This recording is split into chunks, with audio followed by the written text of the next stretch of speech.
Our next presenter, Evan Glenn, was raised on a dairy farm in our very own Cache Valley. Evan has 14 years of experience working as an outdoor recreation planner for the BLM and the U.S. Forest Service in Utah, Alaska, Oregon, and Washington, with focus areas of trails, roads, and river management. He is the current Trails and Travel Management Program Lead for Bureau of Land Management's Utah State Office. Ladies and gentlemen, Evan Glenn. Thanks. Well, first of all, I want to thank the Restoring the West Conference for having us all here. It's sure fun to be back at Utah State. I graduated Utah State and back in one of my favorite places in the world with some of my favorite people in the world. So it's great to be here. I'm going to probably depart a little bit from the way the presentations have been going today and focus on something that's a little different.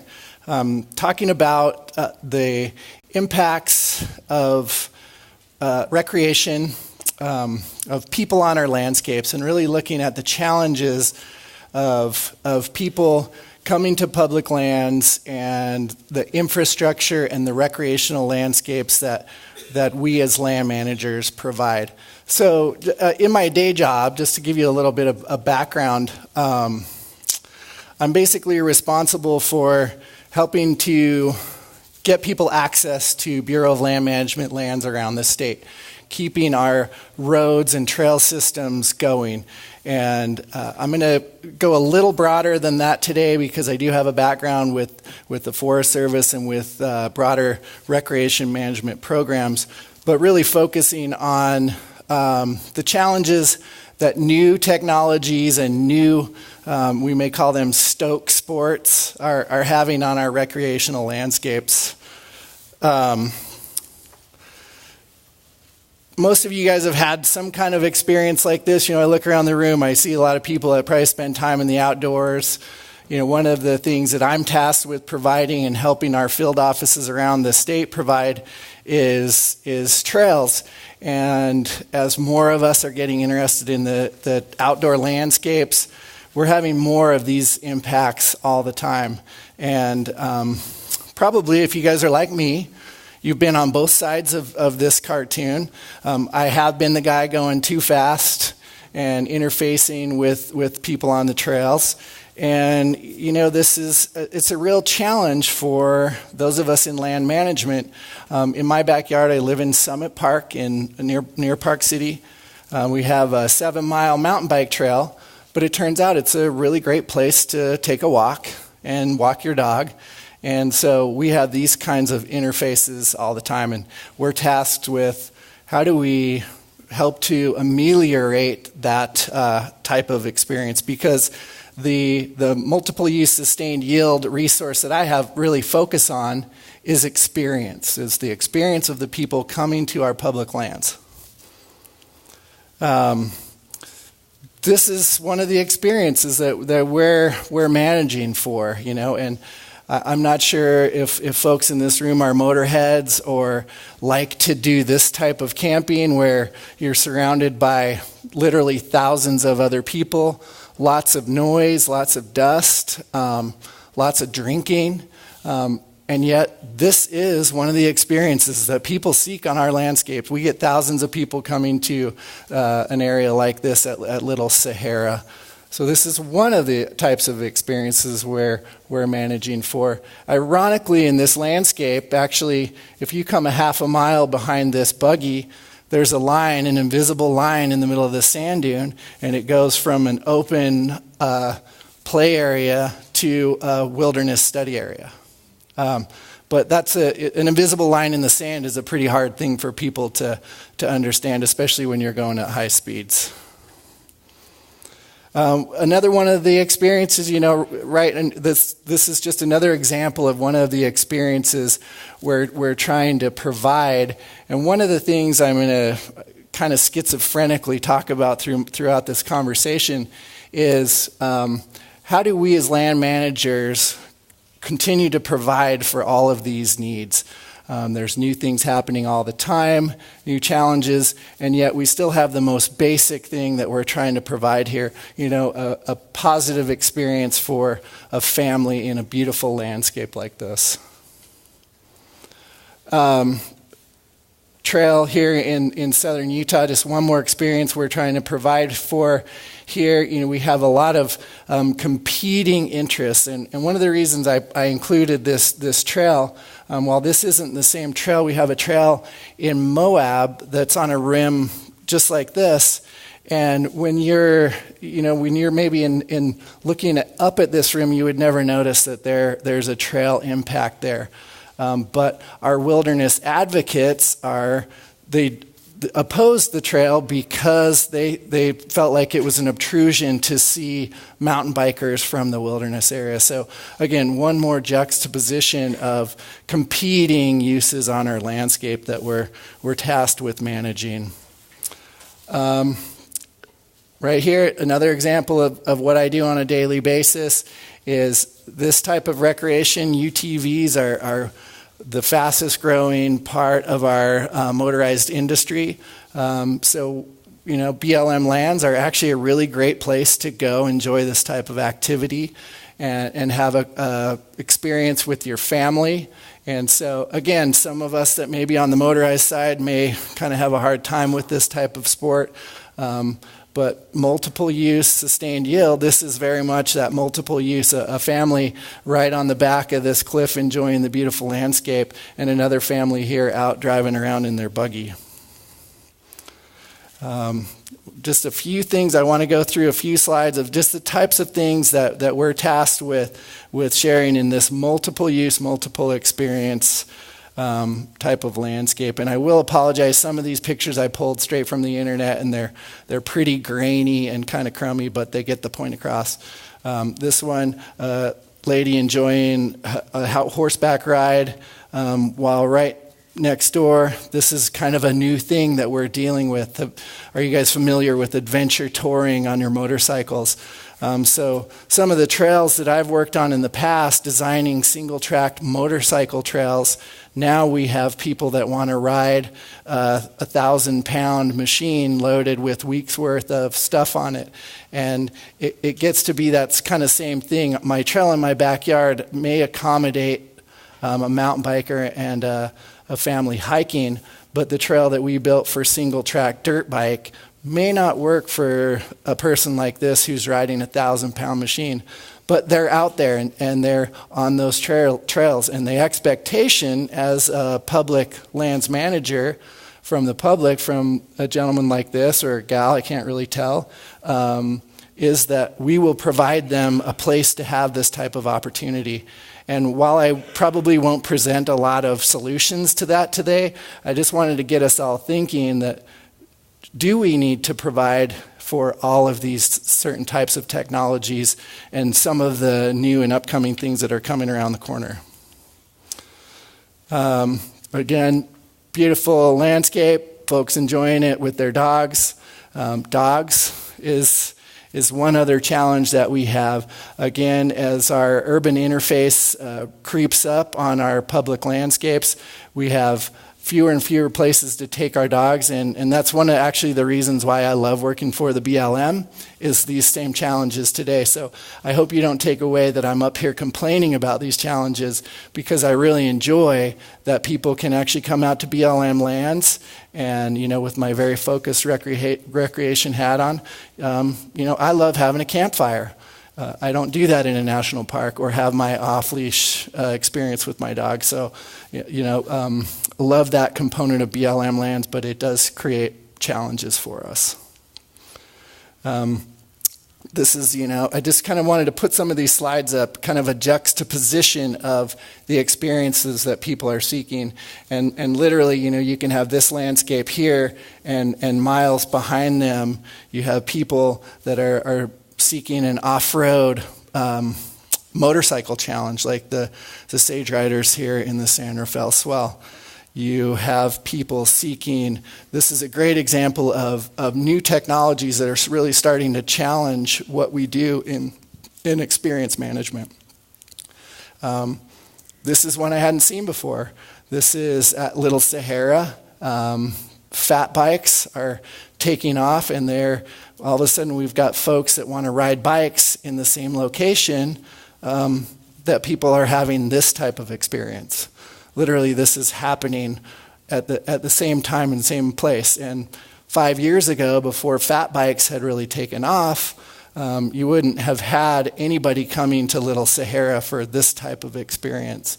One great thing is naturally we do tend to try to separate ourselves from competing interests. And in this case, you'll notice in the background, the peaks are pretty snow-covered. So this person is enjoying Little Sahara on a day in the middle of winter.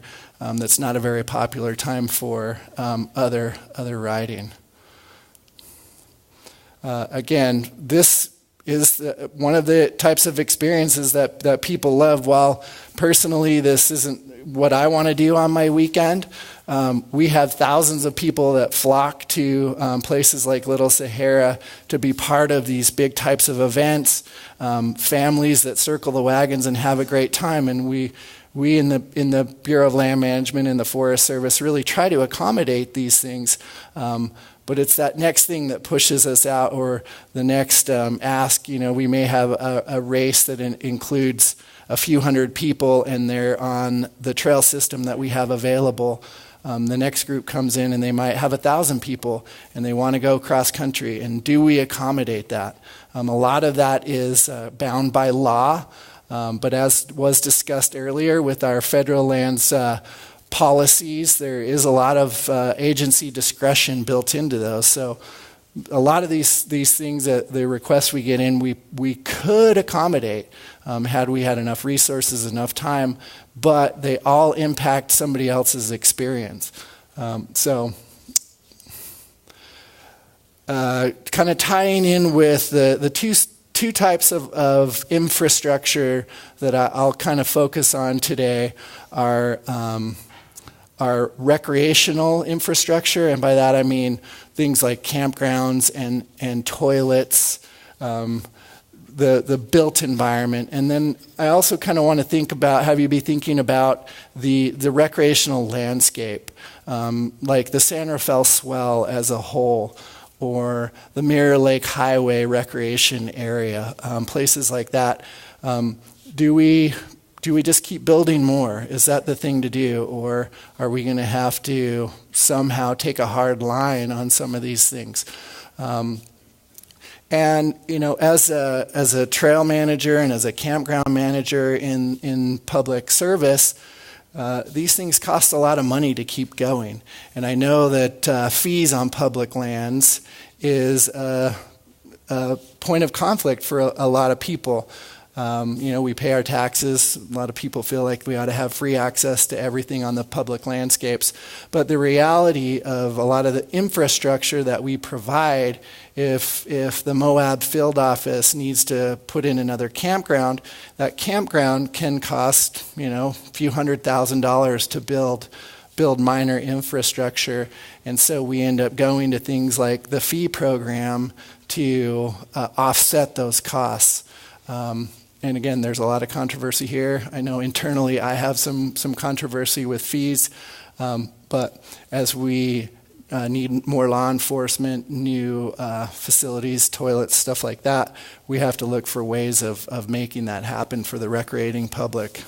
And a fee does impact your experience. So how sustainable is all this stuff as we go through? One of the focuses I want to talk about is the changing technologies and how that impacts things. So I was the recreation staff officer for the Heber-Camas Ranger District, and we have 26 campgrounds on the forest there that were really built in this era. This was what we were looking at is a campground to accommodate this type of recreation from the 60s. And this is what we're having people show up to our campgrounds with this type of machine now. And so the question I want to pose to the group is do we accommodate this? Is that what we should be doing? And I don't know the answer. I think the answer is in some place yes, in some places no. But as a land manager, it's a real challenge to have a campground that's got 15 spots like this And on the Mirror Lake Highway, I have folks backed up down the road with this type of camper looking for a place to go. So should we keep up with this type of demand? And if we don't, what do we do? Does that just get displaced and have impacts elsewhere? So that's a big daily challenge for those of us in federal lands management. So again, we accommodate this. We do accommodate this in some places. Believe it or not, some people still camp this way. I do. I love it. And, we need to accommodate this use too. And it's easy for this to get overlooked when we're designing something for this. And a campground that's actually designed for this may not be that enjoyable for this type of experience. How many folks in the room have been impacted by a generator or, somebody's loud thing? Yeah, it's a real challenge for us. And one of the things that I've noticed, I think one of our best managed recreation areas in the state for the BLM is the Moab Field Office.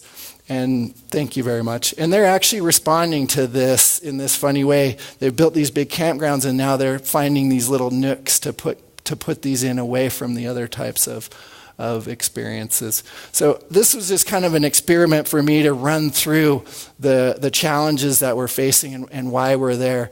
Over the snow vehicles, maybe not too big of an impact for BLM, but this is kind of where we started, and now we're here, the REV machines that can climb vertically for many, many feet.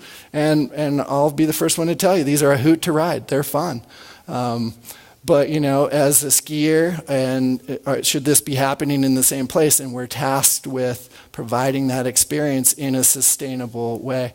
And now here's a new challenge.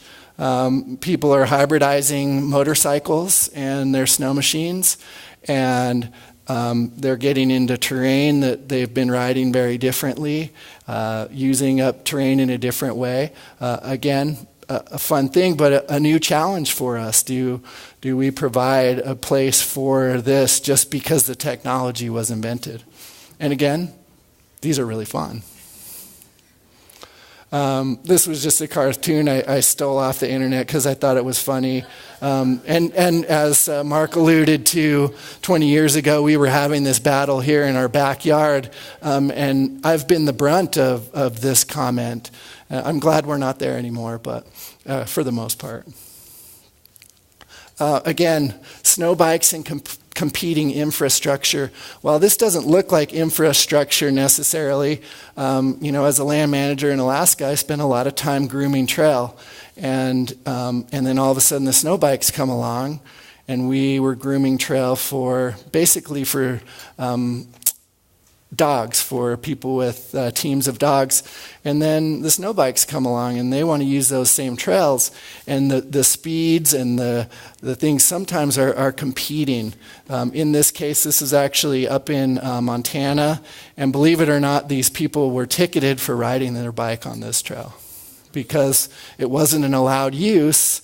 As the forest was trying to catch up, they weren't even thinking about snow bikes.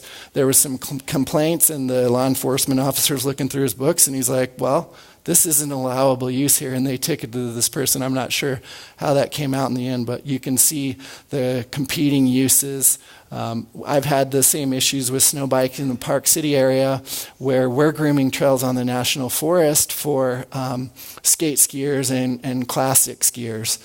And, I go up there on my snow bike on a warm day, and I worm the trail up like this, and it impacts those other types of non-motorized uses. So it's not just a competition between motorized and non-motorized, but these conflicts happen with our infrastructure. So do we build another trail for fat bikes? Maybe, and we are experimenting with that and having some success. But ironically, this is the tool that we're building the fat bike trail with. So love them or hate them, they make good fat bike trail. I just threw this one in because this is another kind of, you guys have probably been out on the trail and had this type of experience. I know I recently had it in Moab, where do we tell people? Some people are actually providing maps of public lands that are based on if you have self-coverage. So if you're looking for that type of experience. Another trend I just want to quickly go through is the off-road motorcycle. And again, as a trail builder, we build trail with a certain type of use in mind. And yes, multiple other types of use can happen on that trail, but sometimes they're not right. So, throughout the Forest Service and the BLM, we built a lot of trail when this type of machine was the way. And now people are looking for this experience. And I'll tell you, the single track trail that I built doesn't offer this experience. This is probably happening on the sand dunes, but some of the challenges that we're faced with. I just thought this was kind of funny in the technology and what people do to adapt. The guy says, I kept getting stuck, so I made it this much bigger. I've built quite a bit of motorized trail, especially in Alaska, and was adapting some of our older trail that was actually built when this was the technology. And surprisingly, it wasn't that long ago that this was the technology. This is kind of more where things are recently. Again, you might have had a narrow trail, and then you get folks that want to use this bike on that trail. The trail gets a little wider. Was it designed for that use? Maybe, maybe not. These are very common now. This is a popular way of recreating. And so these, folks are coming to public lands asking for this trail when we built them a trail for this. Do we provide it in all cases? Some cases we do, some cases we don't. Again, the next thing, the Rubicon. And as a trail builder, we use a lot of techniques to try to keep things like this off of a trail that's built for this guy. But you can see naturally, if I build a trail for this little three-wheeler, this guy's a little bit wider. He can fit on there. He's able to use that. It opens the trail up a little bit. Then this can use it.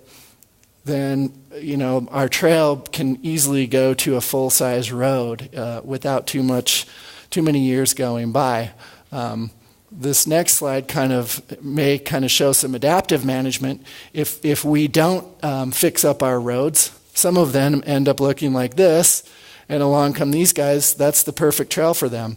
It's been a while since I've been up your Providence Canyon in your backyard here, but I think this is where it's gone out of lack of maintenance or planned lack of maintenance. But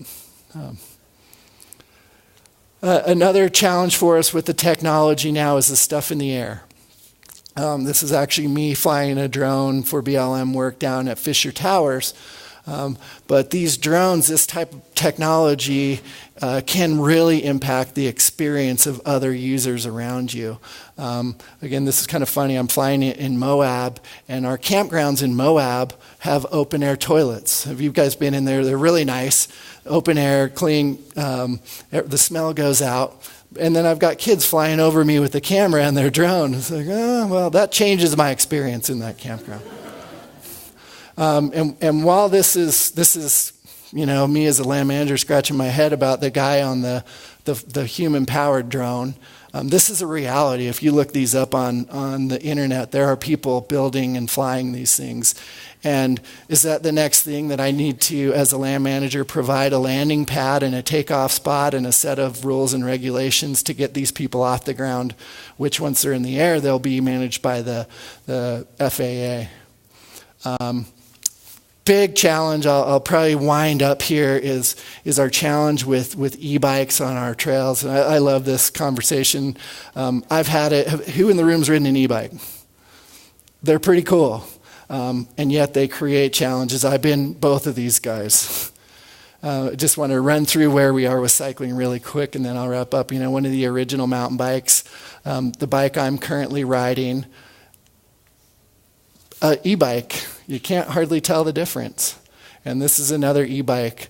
And one of our big challenges now is how do we handle this e-bike situation, given the laws and policy that we have, and recognizing that e-bikes allow a certain different type of user group to get out, and this is a lovely experience. I'm glad to see people like this using the trails infrastructure. Now, this is an urban infrastructure, But I'll tell you what, commuting in Salt Lake, I've had the same issue now with new technologies challenging our urban infrastructure as well, where I'm riding a non-e-bike in the bike lane, and e-bikers are passing me, and we're a lot more of passing now and going into traffic. So it's challenging our urban infrastructure as well.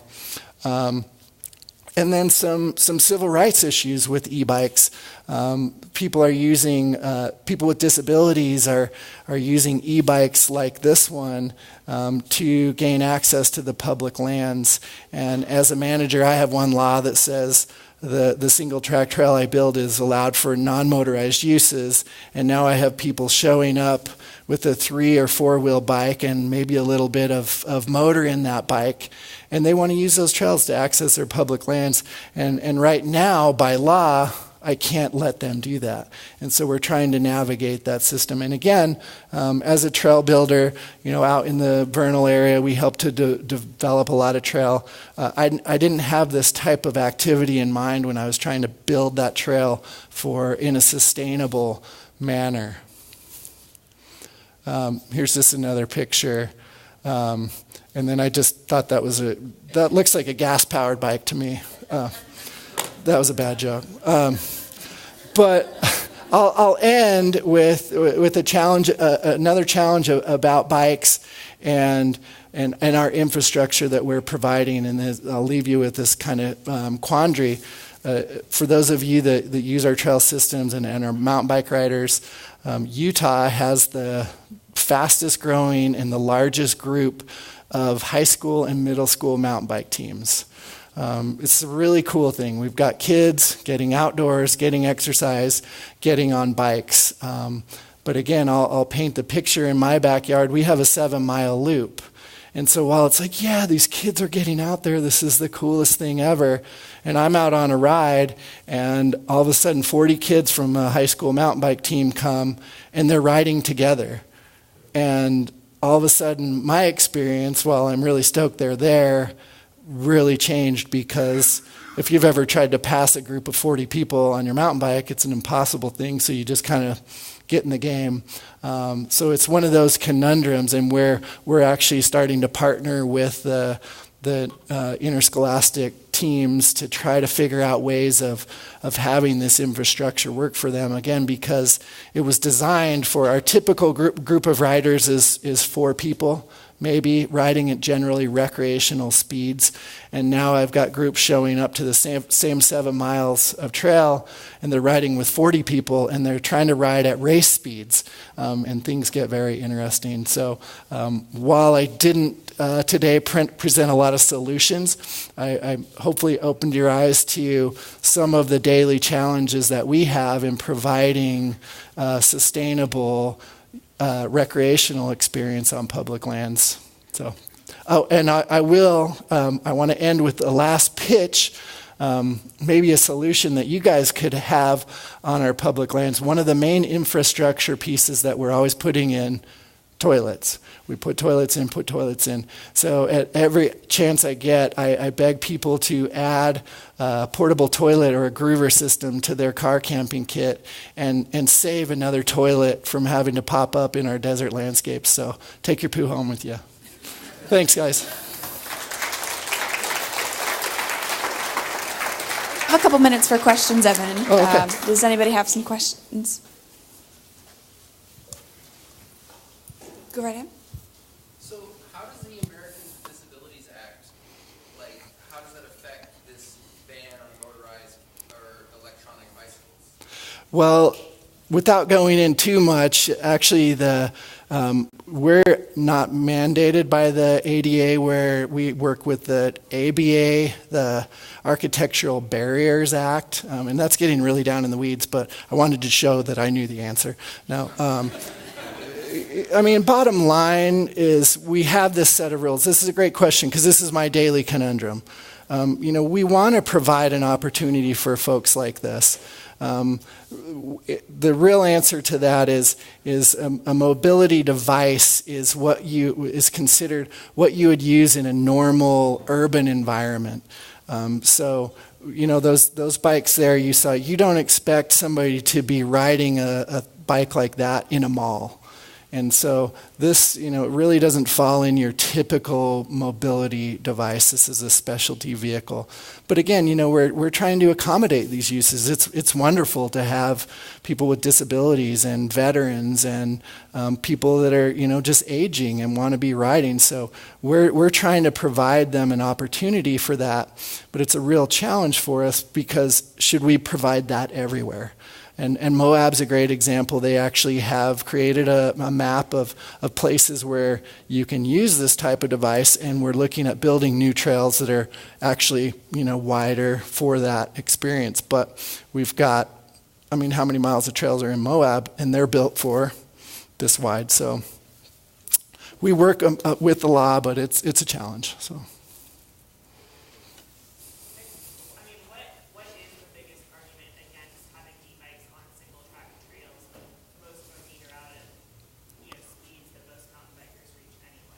Okay, so the question was about what's the biggest argument against e-bikes, and the studies are not out yet to show. The studies that I've read, tread pass per tread pass, an e-bike really is the same as a traditional cycle. But as a land manager, the big challenge that I see, again, is really the impact to experience. When you take a 7-mile trail like my backyard, typically a rider will do 2 laps, maybe. They do 14 miles, they're tired and they time out, and they're typically going about the same speed as the other cyclists. So when I look at this from an experience standpoint, all of a sudden I've got somebody that may be able to ride twice that much, so there's twice as much tread impact to that trail, and they're also going faster and having that same type of experience that I had with the high school mountain bike team. There's a lot more passing. So your experience, while there's the same number of people out there, you feel like there's more people on that trail. So a lot of it that I'm thinking of is from that experience perspective. The next thing is, typically when I go to Moab to ride my bike, I camp in a place that's away from the motorized uses that are running their generators and that kind of thing. So we're already starting to think of, as e-bikes kind of blow up, we may have more people bringing a generator to charge up their e-bikes, and is that going to impact, and we all kind of get displaced and we move around, but it's those kind of outlier effects of the e-bikes that we're trying to get our heads around at this point. But the studies are starting to come in. There's like 3 studies right now about tread impacts, but to me it's more about the quality experience. We have a reception at 6 that you can continue to ask questions, but thank you so much, Evan. You're welcome.